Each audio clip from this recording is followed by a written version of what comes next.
우리가 잘 아는 몽골 제국의 창시자인 이 징기스칸의 유명한 예화가 하나 있습니다. 징기스칸은 평소에 자신의 어깨에 자기가 이제 아주 오랫동안 함께 지낸 이 매를 하나 안치고 다녔다고 합니다. 그 매를 그는 평생의 벗으로 생각하면서 그렇게 동행을 하였습니다. 하루는 이 징기스칸이 사막을 거닐다가 목이 말라서 물을 찾고 있었습니다. 물을 이렇게 찾는데 저기 이제 바위를 보니까 바위 위에서 이게 물이 이렇게 떨어지고 있는 거예요. 그래서 이제 이 몹시 목이 말랐던 터라 그가 자신이 가진 그릇으로 어떻게든 그 물을 이제 받아가지고 모아서 이렇게 먹으려고 하였습니다. 그런데 그릇에 물을 받아서 마시려고 할 때마다 함께 이 동행해 오던 매가 자꾸만 자신이 물을 모아서 마시려고 하는 그 그릇을 자꾸만 이렇게 치는 겁니다. 그 그릇을 자꾸 엎지르는 거예요. 이 매가 왜 이러나 하는데 한 번, 두 번 하면서 계속 그렇게 반복을 하는 겁니다. 그러니까 이 징기스칸이 굉장히 화가 났습니다. 목이 타는 상황에서 이제 화가 막 이렇게 올라오는 거예요. 그래서 매가 자꾸만 물 먹는 것을 방해하니까 자신의 칼을 빼어서 그 매를 베어버렸습니다. 징기스칸이 매를 죽이고 나서 이제 진짜 살았다. 이제는 내가 물을 마실 수 있겠구나 하면서 물을 마시려고 하는데 고개를 딱 젖히는 순간 그 돌 위에 뭐가 있습니까? 독사가 있는 것입니다. 그 독사를 보면서 이 매가 자신을 괴롭히려고 한 것이 아니라 자신을 이제 살리기 위해서 계속 자신의 그릇을 엎었다는 것을 이 징기스칸이 뒤늦게야 깨닫게 되었습니다. 그리고 그는 자신의 조급함 때문에 경솔하게 행동해서 소중한 것을 잃게 된 것에 대해 크게 후회하고 슬퍼했다는 그런 진짜 일어난 이야기가 있습니다. 여러분, 이러한 조급함은요, 오늘날을 살아가는 현대인들에게도 쉽게 찾아볼 수 있습니다. 우리 언제 조급함을 많이 느끼죠? 운전할 때 특히 조급함을 많이 느낍니다. 출퇴근길에 보면 막 이제 쌩쌩 달리는 차들을 우리가 많이 보지 않습니까? 그러면 막 경적을 울리면서 막 이리 갔다가 저리 갔다가 막 이렇게 시끄러운 소리를 우리가 마주하곤 합니다. 근데 제가 이 일본 후쿠오카에 여행을 간 적이 있는데 충격적인 것을 하나 보게 되었습니다. 하루는 이제 제가 도로를 이렇게 지나가고 있었는데 차가 이렇게 나란히 서 있는 거예요. 이제 그 자동차 신호가 빨간불에서 이제 초록불로 딱 바뀌었습니다. 근데 앞에 있는 차가 5초가 지났는데도 출발을 안 하는 겁니다. 그럼 저희 같으면 어떻게 하겠습니까? 난리 났죠. 5초까지 갈 것도 없습니다. 그냥 뭐 3초 안에 다 정리가 되는 거죠. 근데 뒤에 차가 이 경적을 안 울리는 거예요. 클락션을 안 울리는 겁니다. 진짜 도로에 이 클락션 소리가 정말 거의 없습니다. 그래서 거기서 이제 충격을 많이 받았고요. 더 놀라운 이 충격을 받은 게 있는데, 제가 김해 공항에 이제 도착을 했어요. 공항에서 이제 도착을 해서 공항 문을 열고 나오자마자 클락션 소리가 빵빵 하면서 막 사람들 뛰어다니고 막 나오라고 하고 막 난리가 나는 겁니다. 그래서 제가 그때 내가 대한민국에 왔구나 하는 것을 느낄 수 있었습니다. 여러분, 우리가 참 조급하게 살아갈 때가 많습니다. 자판기 커피를 뽑을 때도 손을 나오기도 전에 넣고, 전자레인지 돌릴 때도 땡 하는 소리를 들을 수가 없습니다. 무조건 열지 않습니까? 잘 되고 있나 지금 이게 이렇게 보게 됩니다. 여러분, 자녀 교육에 있어서도 그런 것 같아요. 요즘에 다른 자녀들이 다 학교에 가서 이제 마치고 학원에 선행학습을 하니까 학원을 2개, 3개씩 이렇게 막 다니니까 부모된 입장에서 우리 애도 학원에 보내야 하나 이런 고민이 많이 드는 거예요. 그래서 막 2개, 3개 이렇게 막 보내고, 심지어 요즘 보니까 주일에 예배 마치고도 학원에 가는 친구들이 많이 있더라고요. 초등학생도 그런 친구들이 있어요. 여러분, 근데 정말 어떤 친구들은요, 학원 간다고 예배 안 오는 친구들도 종종 보게 됩니다. 근데 그런 친구들 보면 참 안타깝습니다. 왜냐하면 공부를 잘하는 것도 중요한데 더 중요한 것은 내가 누구인가, 내가 도대체 무엇을 위해서 살아가야 되는가, 내가 이 공부는 또 왜 해야 되는가, 이걸 하나님 안에서 우리가 깨닫고 그걸 느끼고 우리가 나아가야 되는데, 오히려 하나님은 뒷전이고 내가 하나님 앞에 쓰임 받을 거야 이런 마음으로 자꾸 이렇게 하나님 밖에서 준비를 해 나가는 모습을 보게 됩니다. 굉장히 안타까운 마음이 듭니다. 여러분, 하나님 안에서 내가 누구인가를 깨닫는 것이 훨씬 더 중요하다는 거예요. 그러니까 어릴 때부터 예수님을 우리가 인격적으로 만나서, 또 하나님을 인격적으로 만나서 하나님 주신 비전을 품고 하나님 주시는 그 꿈을 가지고 어릴 때부터 하나님 안에서 성장해 나가는 것, 여러분, 그것이 가장 복된 인생인 줄 믿습니다. 그러니까 너무 조급해할 필요가 없어요. 자꾸 조급해 하다 보면 그 조급함에 내 마음과 시선을 빼앗기고 마음을 휘둘리다 보면 정말 정작 중요한 것을, 소중한 것을 잃어버리게 될 때가 있더라는 겁니다. 오늘 본문에 등장하는 이 이스라엘 백성들도 그랬습니다. 그들이 욕심과 조급함 때문에 정작 소중한 것을 잃어버리게 됩니다. 오늘 본문의 배경을 보면 이 이스라엘 백성들이 이제 39년의 광야 생활을 다 보내고 가데스에서 가나안 땅까지 얼마 남겨놓지 않고 있는 그런 상황입니다. 그러니까 시간적으로 보나 하나님이 약속한 이제 시간 40년이 거의 다 됐잖아요. 뭐 지형적으로 보나 아니면 거리적으로 보나 이제 약속의 땅 가나안을 완전 목전에 두고 있는 그런 상황인 겁니다. 이스라엘 백성들도 그렇게 생각하였을 거예요. 이제 우리 불신앙으로 인한 하나님의 징계가 끝이 난다. 40년의 세월도 다 흘렀지 않냐. 눈앞에 있는 이제 여기 가나안 땅을 가로질러서 이렇게 갈 수 있는 에돔 땅만 가로지르면 저기 가나안 땅에 우리가 금방 도착할 수 있다. 조금만 더 힘내자. 그런 마음이었을 겁니다. 지리적으로 봐도요, 이 가데스에서 가나안으로 가는 가장 빠른 길은 에돔 땅을 통과하는 길입니다. 에돔 땅은 그 안에 이제 왕의 대로라고 해서 굉장히 길이 넓고 또 올곧고 평탄한 길이 있습니다. 그러니까 그 길로만 나아간다면 이제 아무런 거리낄 게 없는 것입니다. 약속의 땅 가나안에 조금만 있으면 들어갈 수 있는 것입니다. 그래서 모세는 이 가데스에서 에돔 왕에게 사신을 보냅니다. 우리가 에돔 땅을 지나갈 수 있도록 허락을 해 주십시오. 우리가 밭으로나 포도원으로 지나가지 않고 우물도 마시지 않겠습니다. 그냥 왕이시여, 우리가 에돔 길로 지나만 가게 해 주십시오. 그냥 조용히 지나가겠습니다. 그렇게 이제 요청을 합니다. 근데 에돔 왕이 어떻게 했을까요? 그 요청을 거절합니다. 이렇게 말합니다. 성경을 보니까 너희가 온다면 내가 칼을 들고 나가서 너희를 마중할 것이다. 여러분, 사실 에돔은요, 에서의 후손이거든요.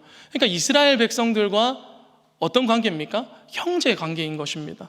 형제나 다를 것 없는 이 에돔이 이 이스라엘이 지나갈 것을 허락하지 않고 칼로 우리를 마중한다고 그렇게 얘기하는 겁니다. 이스라엘 백성들의 마음이 굉장히 낙심이 되는 것입니다. 그래서 이스라엘 백성은 어쩔 수 없이 호르산으로 이동합니다. 호르산에서 이동해서 그곳에서 에돔을 가로지르는 길이 아니라 에돔 땅을 우회하는 길, 오늘 성경에 보니까 그렇게 말하죠. 우회하려 하였다가 이렇게 말합니다. 그 경로로 이제 진로를 변경하는 겁니다. 이제는 진짜 가나안에 다 왔다. 우리가 이제 응답도 받을 때가 됐고 열매 맺을 때라고 생각했는데 또다시 거칠고 험하고 저기 먼 길로 둘러가라고 하니까 이스라엘 백성들의 마음에 굉장히 좌절이 되고 낙심이 되는 것입니다. 여러분, 이러한 이스라엘 백성에게 오늘 본문에 보니까 두 가지 반응이 나타나는 것을 우리가 볼 수 있습니다. 첫 번째 반응은 무엇이냐? 인내심이 줄어들었습니다.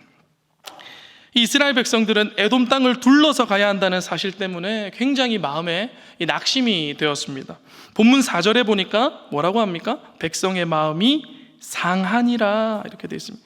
여러분, 이 상하니라라고 번역된 히브리어 단어 카차르라고 하는 단어는 짧다라는 의미를 가지고 있습니다.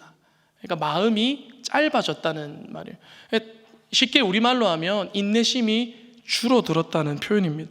이제 목적지까지 조금만 더 가면 된다 이렇게 생각했는데 그들이 예상했던 것보다 더 길고 더 험한 길을 가야 된다고 하니까 백성들의 마음이 조급해지는 반면에 인내심은 줄어들게 되는 것입니다. 여러분, 우리의 마음이 언제 짧아지게 됩니까? 우리 마음이 언제 짧아지게 됩니까? 내 계산과 내 계획을 벗어나게 될 때, 그럴 때 우리의 인내심에 한계가 오게 되죠. 아브라함을 보십시오. 하나님이 75세 아들을 주겠다고 약속하셨는데 10년이 지나도 생기지가 않는 거예요. 여러분 10년 동안 하나님이 약속이 이루어지지 않고 있다면 여러분 어떡하시겠습니까? 조급해지는 겁니다. 초조해지는 겁니다. 그러니까 하나님의 그 약속을 기다리지 못하고 이 종과 이제 아이를 갖게 되는 겁니다. 이스마엘을 가지게 되는 거예요. 여러분 중요한 것은 우리가 이 일을 이루는 것보다 더 중요한 것이 있는데 하나님이 지금 나와 함께 하시는 것이 훨씬 더 중요한 줄 믿습니다.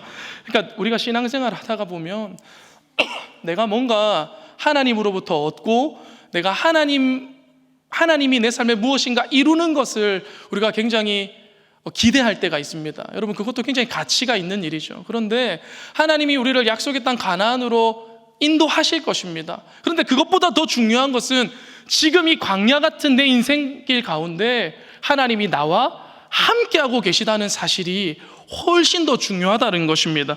여러분 찬송에도 그렇지 않습니까? 한 걸음 한 걸음 주 예수와 함께 날마다 우리 걸어가리 이렇게 말합니다. 약속을 이루시는 하나님, 그 하나님과 동행할 때 하나님께서 우리에게 약속하신 바를 하나님의 때에 하나님의 정확한 타이밍에 이루어 주신다는 것입니다.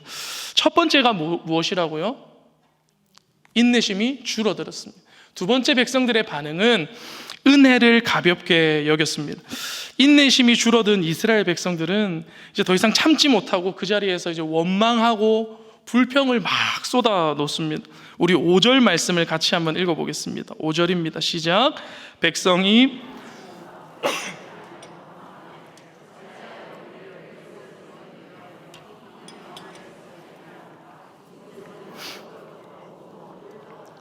우리 마음이 이 하찮은 음식을 싫어하노라 하며 이스라엘 백성들이 그동안 자신을 이제 잘 이끌어 주었던 모세를 향해서 불평을 합니다. 원망을 하는데 오늘 우리가 본문의 말씀에 보니까 모세뿐만이 아니라 누구를 향하여? 하나님과 모세를 향하여. 모세에게만 불평하는 게 아니라 그 모세를 인도하신 그 하나님께도 원망을 하고 있는 겁니다. 여러분 우리가 정말 해서는 안 될 것들이 있는데 그것은 하나님을 향한 불평과 원망입니다. 이스라엘 백성들이 지금 하나님을 향해서 분노하고 있는 거예요. 하나님, 아니 모세여, 우리를 왜 애굽에서 인도해 냈습니까? 여기는 먹을 것도 없습니다. 이제 더 이상 하나님이 주시는 이 하찮은 음식도 더 이상 먹기 싫습니다. 그렇게 얘기를 하는 거예요. 여러분 여기서 하찮은 음식은 만나를 말하는 겁니다. 여기 오늘 본문에 보니까 이 하찮은 음식 할 때 하찮은으로 번역된 이 히브리어 단어 켈로켈이라는 단어는 가볍다는 의미를 가지고 있습니다. 가치 없는, 가벼운 이런 의미를 가지고 있어요. 이스라엘 백성이 하는 게 뭡니까? 하나님, 우리를 왜 구원하셨습니까? 하나님, 왜 우리가 바라지도 않는 만나와 메슈라기를 우리에게 이 일상의 은혜를 우리에게 허락하는 겁니까? 우리는 그때 애굽에 있을 때가 훨씬 더 좋았습니다.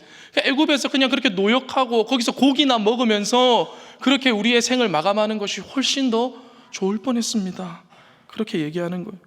여러분, 이 이스라엘 백성들이 하나님의 구원의 은혜, 일상의 은혜를 굉장히 작은 것으로 가볍게, 가치 없게 여기고 있는 것입니다. 여러분, 우리도 그럴 때가 있죠. 내가 좋을 때는 하나님께 기도도 잘 됩니다. 감사도 잘 됩니다. 그래서 성전에 와서 하나님께 기도하고 또 감사헌금도 드리고 그렇게 합니다. 그런데 때때로 내 기준을 벗어나는 일들을 만나게 될 때 우리가 하나님의 이 은혜를 가볍게 여기고 하나님께 따질 때가 있다는 겁니다. 하나님, 도대체 여기로 나를 왜 인도하셨습니까? 하나님, 도대체 이 일을 왜 시작하게 하신 겁니까? 하나님, 도대체 뭐 하고 계시는 겁니까? 이러면서 하나님이 그동안 주신 은혜들에 대해서 우리가 부정하고 하나님께 원망하고 하나님 불평할 때가 있더라는 것입니다. 여러분, 그러면 안 된다는 거예요. 여러분, 하나님은 날마다 우리에게 가장 필요한 것을 주시는 하나님이신 줄 믿습니다. 가장 필요한 상황을 허락하시는 분입니다. 우리의 기준으로 보지 말고 하나님의 기준으로 그것을 바라보아야 하는 것입니다. 여러분, 그러면 내 생각과 계산을 벗어나는 일들을 만날 때 우리가 해야 할 게 무엇이겠습니까? 무엇일까요? 하나님 앞에 나오는 것입니다. 나와서 은혜를 무겁게 여기는 것입니다. 다시 그 은혜를 묵상하는 겁니다. 나를 여기까지 인도하신 하나님의 일들을 바라보고 기쁠 때나 슬플 때나 여전히 그곳에 계셔서 우리의 가정과 내 앞길을 인도하신 하나님, 때마다 시마다 나의 필요를 채우신 하나님, 나 같은 작은 자도 사용해 주신 그 하나님의 은혜를 묵상하는 것입니다. 여러분, 그 은혜들을 묵상하다 보면 하나님께서 우리의 마음을 열어주실 줄 믿습니다. 그리고 우리가 바라보고 있던 그 커 보이기만 하던 상황에서, 그 상황에서 하나님으로 우리의 시선을 하나님이 옮겨주실 것입니다. 사랑하는 여러분, 그렇다면 이처럼 우리 인생에 이 우회해야 하는 상황을 만났을 때, 난관을 만났을 때 우리가 어떠한 삶을 살아가야 하겠습니까? 오늘 본문을 통해서 우리 세 가지로 한번 살펴보도록 하겠습니다. 우회해야 하는 상황에서 우리는 어떻게 해야 하는가? 첫 번째는 하나님 앞에 나와야 합니다.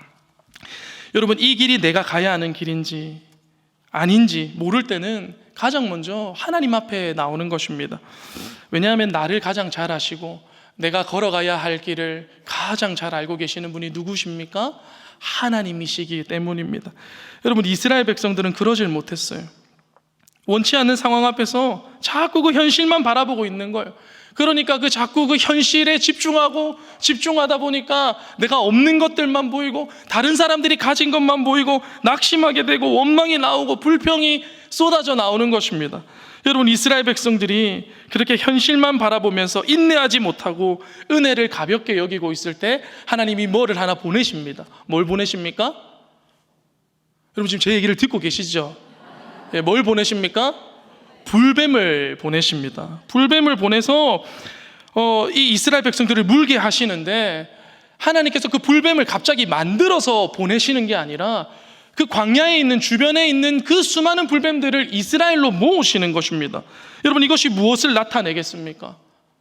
여러분, 이것은 이스라엘 백성들이 지난 40년의 광야 생활을 보내면서 먹을 것도 없고 집도 없고 옷도 없고 우리가 사방에 불뱀과 짐승이 가득한 광야 가운데서 이 40년이라는 세월 동안 우리가 버티고 우리가 앞으로 전진하고 우리가 안전하게 살아갈 수 있었던 것은 전적으로 누구의 은혜다?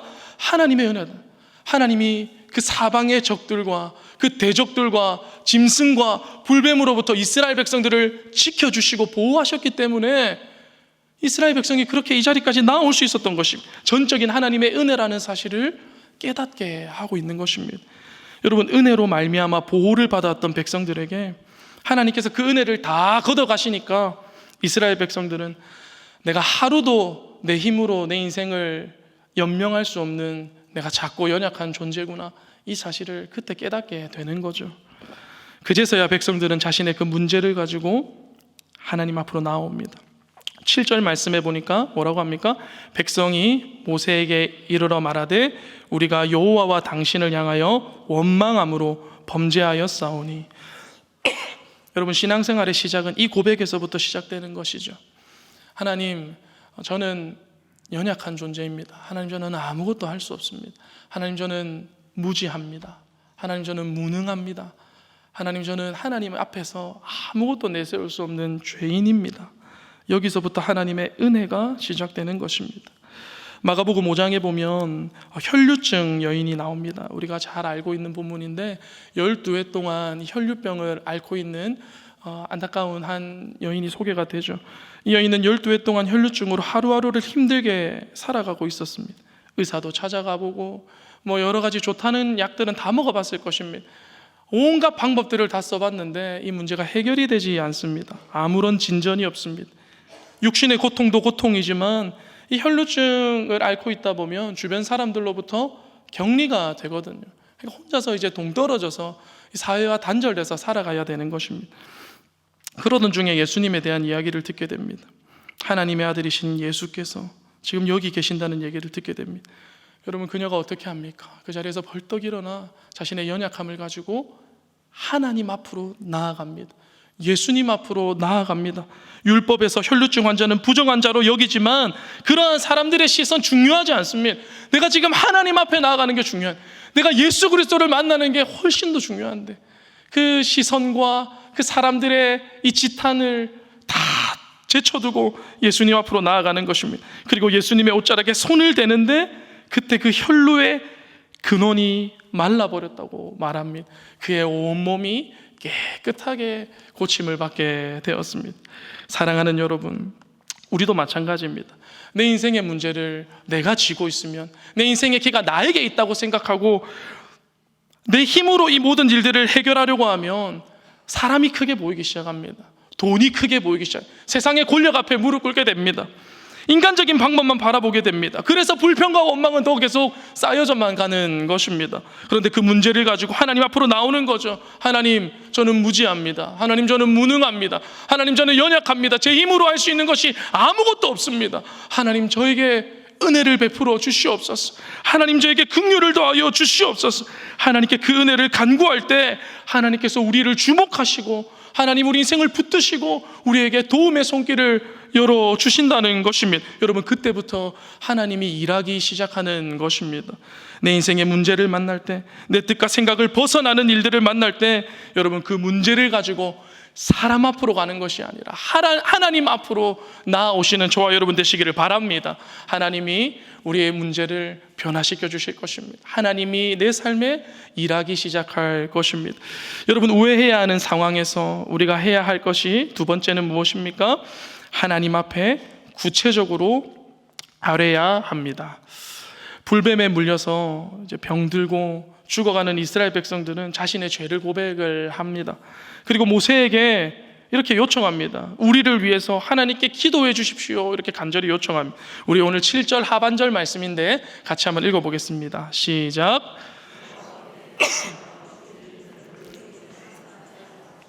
모세가 백성을 위하여 기도하며, 그때 모세가 정확히 무엇이라고 기도했는지는 알 수 없지만 분명한 사실 하나는 모세가 이 백성들을 위해서 하나님 앞에 간절히 기도했다는 것입니다.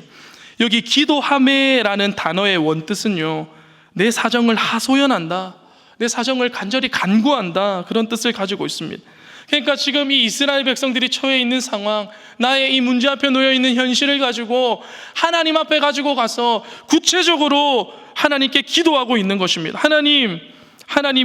하나님께서 우리의 상황을 아시는 줄 압니다. 하나님, 우리의 이런 문제가 있습니다. 주님, 바라보시고 우리에게 은혜를 베풀어 주십시오. 그렇게 간절히 기도하는 것입니다. 여러분, 하나님이 지금 이 상황을 모르고 계시겠습니까? 하나님께 어떤 설명이 필요해서 이 모세가 지금 이렇게 구체적으로 기도하고 있겠습니까? 아닙니다. 여러분, 우리가 상대방을 의지하는 만큼, 상대의 도움이 필요한 만큼 우리 상황을 더 구체적으로 이렇게 설명을 하게 됩니다. 제발 내 형편을 좀 이해하여서 좀 도와달라는 것입니다. 하나님께도 마찬가지입니다.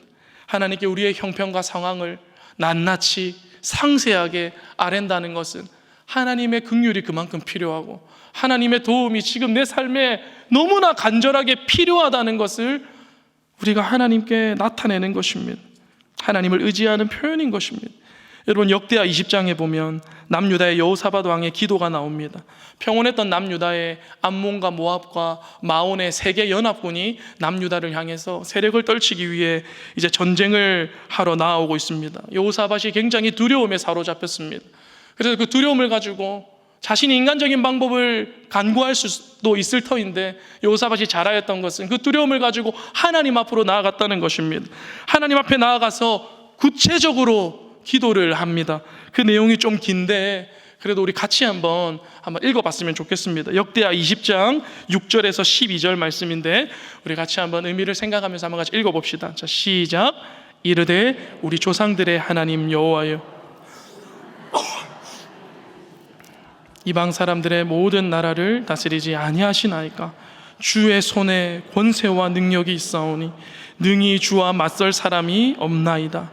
우리 하나님이시여, 전에 이 땅 주민을 주의 백성 이스라엘 앞에서 쫓아내시고 그 땅을 주께서 사랑하시는 아브라함의 자손에게 영원히 주지 아니하셨나이까? 그들이 이 땅에 살면서 주의 이름을 위하여 한 성소를 주를 위해 건축하고 이르기를, 만일 재앙이나 난리나 견책이나 전염병이나 기근이 우리에게 임하면 주의 이름이 이 성전에 있으니 우리가 이 성전 앞과 주 앞에 서서 이 환난 가운데에서 주께 부르짖은즉 들으시고 구원하시리라 하였나이다.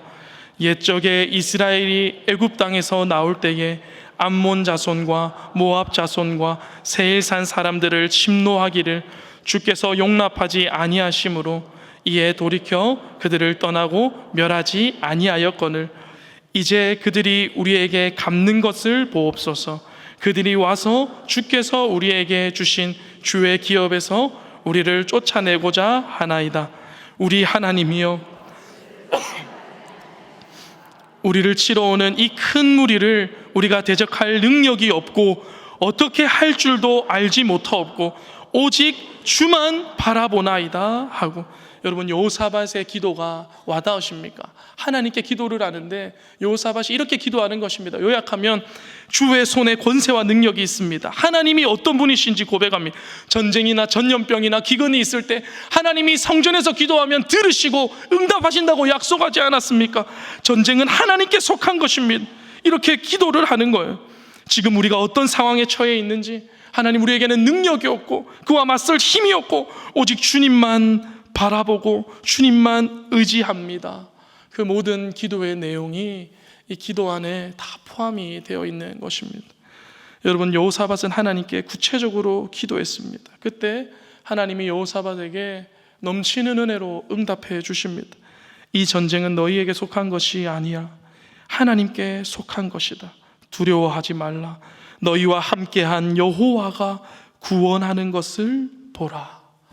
여러분, 하나님이 예비해 두신 복병이 일어나서 그 연합군을 무찌르고 이스라엘이 남유다가 대승을 하게 되는 그 역사를 우리가 이 역대하 말씀을 통해서 볼 수 있게 됩니다. 사랑하는 여러분, 하나님은 응답을 안 하시는 하나님이 아닙니다. 단지 하나님은 기도를 통해 응답하실 뿐입니다. 그래서 우리가 하나님 앞에 나아왔으면 그냥 보는 예배로 끝나는 것이 아니라 내 상황과 내 형편을 하나님 앞에 소상히, 하나님 앞에 낱낱이 그렇게 아뢰는 겁니다. 여러분, 그러다 보면 어떻습니까? 나의 인간적인 생각들이 정리가 됩니다. 나의 엉켜있던 감정들이 이제 하나로 정리가 됩니다. 하나님의 관점에서 그 상황들을 바라보게 됩니다. 하나님이 그 기도 가운데 우리의 마음을 만져주시는 겁니다.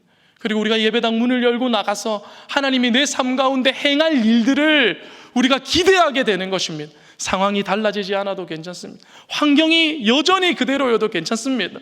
왜냐하면 이미 크신 하나님을 우리가 이제 영적인 눈을 뜨고 바라보기 때문입니다. 여러분, 우리 안에 있는 이 상한 마음들을 하나님 앞에 가지고 나와서 하나님께 우리의 마음을 다 쏟아놓는, 하나님 앞에 우리의 상황들을 하소연하는 저와 여러분이 되시기를 바랍니다. 여러분, 구체적으로 하나님 앞에 아뢰는 겁니다. 그래서 그 기도의 자리를 통해서 하나님의 마음을 깨닫고 하나님의 응답을 경험해 나가시는 저와 여러분이 되시기를 바랍니다. 마지막으로 우회하는 상황에서 우리가 무엇을 해야 합니까? 하나님을 온전히 신뢰해야 합니다. 모세가 하나님께 간절히 기도하였을 때 하나님은 모세에게 구원의 길을 열어주십니다. 너희가 어떻게 하면 살 수 있는지 그 방법을 알려주십니다. 우리 8절 말씀을 같이 한번 읽어보겠습니다. 시작. 여호와께서 물린 자마다, 그 방법이 뭐예요? 노스로 뱀 형상을 만들라는 거예요. 그걸 장대 위에 매달아 놓고 그걸 바라보면 산다는 거예요. 이 말도 안 되는 처방인 것입니다. 여러분, 지금 독사의 독이 퍼져가고 있는데 뭔가 해독을 하려면 약초를 여기 약초가 있다고 하시던지 식물을 이렇게 좋은 식물을 먹으라고 하시던지 이렇게 해야 뭔가 이렇게 대화가 될 거 아닙니까? 근데 갑자기 우리를 물어서 죽게 만들고 있는 이 불뱀의 형상을 만들어서 그걸 바라보라? 여러분, 이건 도저히 인간적으로는, 이 상식적으로는 납득이 되지 않는 겁니다. 여러분, 그래서 역설적이게도 하나님을 신뢰하는 자만이, 하나님을 믿는 자만이 그 노뱀을 쳐다볼 수 있는 것입니다. 참 신기하게도 그 노뱀을 쳐다보는 자마다 살아나게 되었습니다. 여러분, 요한복음에 보면 예수님이 그렇게 말씀하시죠. 요한복음 3장에 모세가 광야에서 뱀을 든 것 같이 인자도 들려야 하리니 이는 그를 믿는 자마다 영생을 얻게 하려 하심이니라. 여러분, 이 노뱀은 장차 이 땅에 오신 그 예수 그리스도를 예표하고 있는 것입니다. 여러분, 우리가 노뱀을 바라볼 때, 예수 그리스도께 나아올 때 어떤 자격이 요구되는 것이 아닙니다. 그래서 참 하나님이 좋은 분이죠. 키가 크든지 키가 작든지 아니면 뭐 사회적인 지위가 높든지 지위가 낮든지 건강하든지 질병이 있든지 내가 다른 사람보다 외모가 출중하든지 아니면 좀 부족하든지 내가 돈이 많든지 적든지 할 것 없이 누구나 하나님 앞에 나와서 하나님의 말씀을 믿고 예수 그리스도를 나의 구주로 영접하고 하나님 앞에 나오기만 하면 그 은혜를 받아 누릴 수가 있는 것입니다. 사는 것입니다. 근데 자꾸 내 논리로, 내 이성으로, 내 경험으로 판단하고 계산하면 하나님의 능력을 경험할 수가 없는 겁니다. 하나님께 맡길 수가 없는 겁니다. 내가 다 해결하려고 하기 때문입니다. 시작부터 끝까지 내가 다 하나하나 일일이 계획 세워놓고 이대로 안 되면 하나님 탓, 잘 되면 내 탓, 그러면서 내 힘으로 이 모든 일들을 풀어나가려고 하는 것입니다. 여러분, 그런 사람은 하나님의 능력을 경험할 수가 없습니다. 하나님이 행하시는 일들을 체험할 수가 없습니다. 하나님께 기도했다면 이제 하나님을 신뢰함으로 나아가는 것입니다. 믿음으로 홍해 앞에서 그 발을 내디딜 때 홍해가 갈라졌듯이 믿음으로 광야로 나아갈 때 하나님이 약속하신 만나와 메추라기를 거두어 드릴 수 있었듯이 믿음으로 요단강에 발을 잠궜을 때 그 요단이 갈라지게 되었듯이 믿음으로 여리고성을 침묵하며 돌았을 때 하나님께서 그 여리고성을 무너지게 하셨듯이 이 모든 일들은 하나님을 신뢰하는 믿음으로부터 가능케 되는 것입니다. 사랑하는 여러분, 하나님이 우리를 넓은 길, 평탄한 길에서도 우리를 인도하셨다면 때로는 좁은 길로도 인도할 수 있지 않겠습니까? 때로는 오르막길도 걸어가야 되지 않겠습니까? 때로는 우리의 상황과 계산을 벗어나는 우회하는 일도 우리가 걸어가야 되지 않겠습니까? 여러분, 우회하는 길을 걸어갈 때에도 그 하나님은 여전히 우리를 입히시고 우리를 먹이시고 우리를 보호하시고 우리를 인도하실 것입니다. 우리가 생각할 때 미련해 보이는 방법이라 할지라도, 내가 바라볼 때 어리석어 보이는 방법이라 할지라도 그것이 하나님의 말씀이고 하나님이 내게 주시는 그 감동이고 하나님이 내게 주시는 확신이라면 여러분, 당당하게 하나님 바라보고 순종하며 걸어가시기 바랍니다. 하나님을 신뢰하며 믿음으로 전진할 수 있기를 바랍니다. 그러면 오늘 이 놋뱀을 바라보는 자마다 살게 하신 하나님께서 우리 인생의 산길을 내시고 우리 인생을 활짝 열어주시고 인도하실 줄 믿습니다. 여러분, 말씀을 정리합니다. 지금 내 삶이 오늘 이 이스라엘과 같이 내 뜻대로 되는 것이 하나도 없고 여전히 너무나 돌아서 빙빙 둘러가는 것 같이 느껴지는 분들이 계십니까? 여러분, 괜찮습니다. 하나님께서 우리와 함께 하실 것입니다. 날마다 그 하나님 앞에 나아와서 하나님 앞에 우리가 가지고 있는 모든 것들을 토로하고 내 삶 가운데 새로운 일을 시작하실 그 하나님을 신뢰함으로 하나님과 동행하고 하나님의 응답을 경험하고 하나님이 행하실 그 역사를 함께 목도하는 정말 하나님께서 기뻐하시는 주의 자녀들이, 주의 백성들이 다 되시기를 예수님의 이름으로 축복합니다.